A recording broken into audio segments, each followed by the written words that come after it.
Welcome to this first tutorial on Y.A.P.R.M. In this tutorial we will go through the main elements of Y.A.P.R.M. and I will try in a simple scene to show you how to model with basic objects a first scene so that you can see how the whole workflow with Y.A.P.R.M. is and give you a head start. Let's end this way. Okay, when you open Y.A.P.R.M. you will see a window screen, something like you have here. We have several main elements on the top. There's many applications. We have the menu. Then we have here a very important part, which is the scene overview.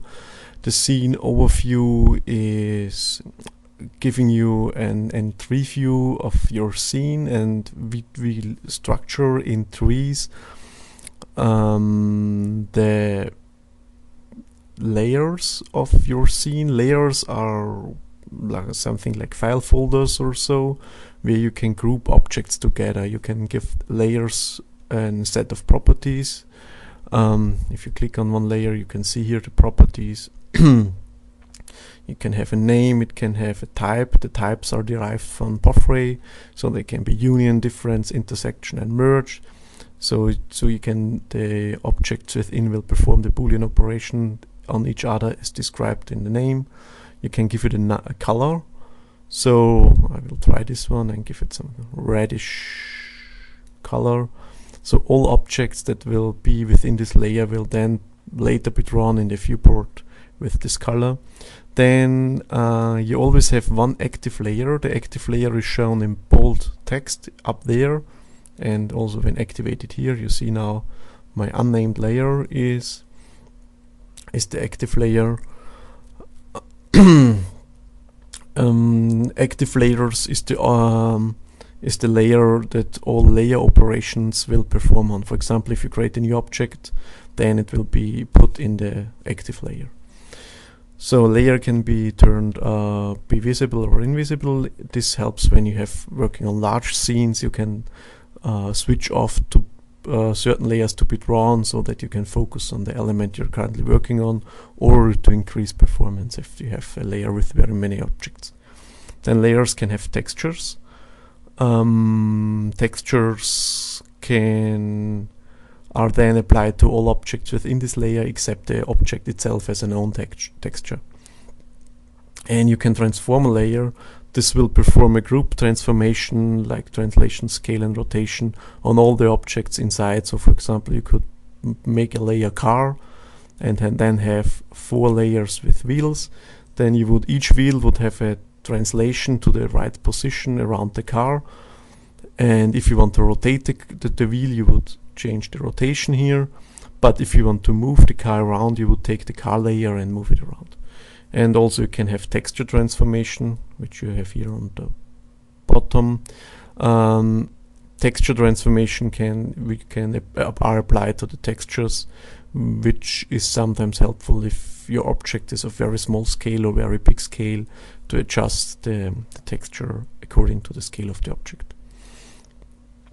If you like to have new layers can be grouped and dragged around. You can just go here in the pull down menu and say I want to have a new layer, maybe a second one, and then someone here, and you see that they are structured. You can drag a layer onto another layer and it will child in here. Yeah, I think that's all that's necessary for layers. On the other side we have here the viewport area.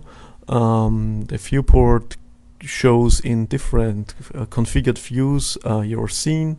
So there are the standard views like top view, front view, left view, but there are also a camera view which will give you a view of your scene from the current camera position, or from the current camera. It's adjusted to the camera settings, but you can also add via the view menu different views here.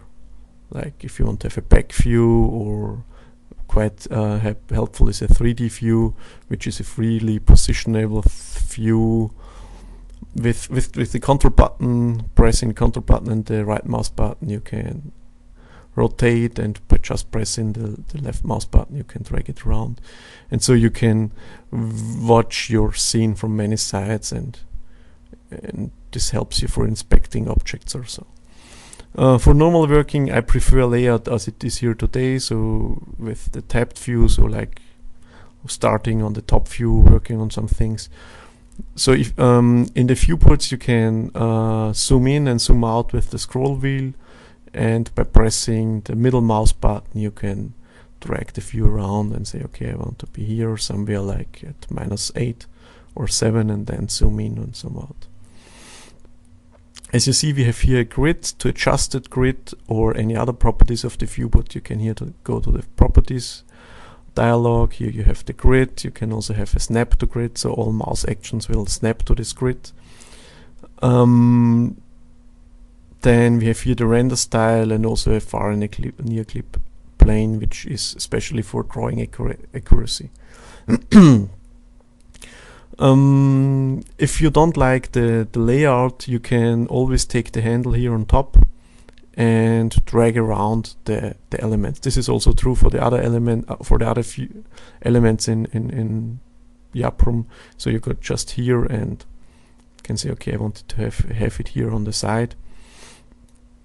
For example, if you work here, always to get an updated view from the top. Or, which is very convenient when doing the layout of, or selecting the vision of your camera. So yeah, I often have here the camera on the right side, and then I can click into the camera and drag the camera around, and you see here the camera view is always updated, and so you can say you can much more easily find a good camera position for your view, for your scene. Okay, that's so far on the views. Then we have here a console, which is used for entering some commands, mainly during object creation phase, like when you need to give more precise numbers, like the center of a sphere or the number of elements in a copy operation or so. Then the console is very helpful. How to use this I will show you later on. Then we have here the POV-Ray output. This will show also is when you're doing a render, so you get an information on what POV-Ray is telling you. And then you have here the object properties. Object properties is changing according to the selected object. So each object has a name. Everything else is specific to the object. Here you see the properties of the camera, like the position, where it looks at angle, aspect ratio, and stuff like this. And here also some currently not active stuff, like the focal blur, or if it's a cylinder camera, what kind of cylinder camera. Okay, so far to the general functionality of Y.A.P.R.M. Next step is we want to do some simple modeling. So I already selected here my unnamed layer, and we want to create some objects. So you can go to the create menu, and so you see here, for example, I will take the sphere, and you see here in the console and output, create the sphere. You can abort it, or with back you can always step one thing back. So in here you can see the enter. So in this case it would already suggest to put it at origin. I want to put it a little bit more to the left, so I enter the point by hand now, and then you could enter the radius, or you can go here to the screen and say I want to have it about 1 unit size. So here it is. So I think as next I will add a simple cylinder. I want to put the cylinder exactly at the origin, so I enter the point here too, but then I go here for a radius, which will be like this, and then a height. Let's make it pretty tall. And finally we will create the torus. Where is it? Here it is. Let's say we put it somewhere around here. Can drag it up here and then drag it here. So you see you have several options for entering the values, entering objects. You can every time click on an object and you will get here the handles for changing things like the outer radius or the inner radius of the torus, or like for the sphere you can go here up and down. Okay, next step is to add some textures, otherwise we won't see anything. First of all, you can press here, and let's say we take brushed aluminum for the texture. So if we would render now, all the objects would get brushed aluminum. As you see here in the camera view, the view currently is not very nice. Maybe if we drag it a little bit here, a little back, maybe a little up, here it is a little up, it will look a little bit more, yeah, let's say. I think this is nice. So also what I forgot here on top is a light, which is always a default light, which is in every scene. It's at 5.5 minus 5. So this gives you a basic light for rendering your scene. So for rendering, you can just press the render menu item, and you see here, this is the final render output of our scene. Not very nice, I think. So I think we should add some things here.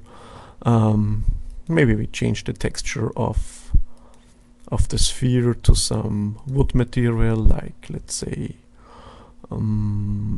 rosewood.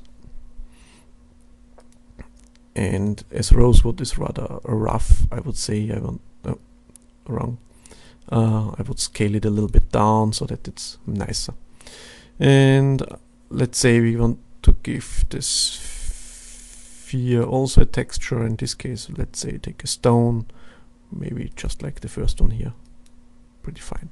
If we now go to render, you will see nothing happens, and this is always good to see here the output of POV-Ray, because if you scroll a little bit, it's a little small here, you see that there is a color white and you get a parse error, and so it doesn't know white. The reason is that the POV-Ray include files very often need other include files. One very often needed is the colors include file. So for this case, you can go to the render options. Sorry, it was a little bit too fast. Go to render options here in the render menu, and under scene parsing you can give here a default include file, and here I will put the default as colors.inc, press apply, say OK, and now we can render it again. And you see now we have all the different, we have the fine grained here, rosewood, the stone here, and the brushed aluminum.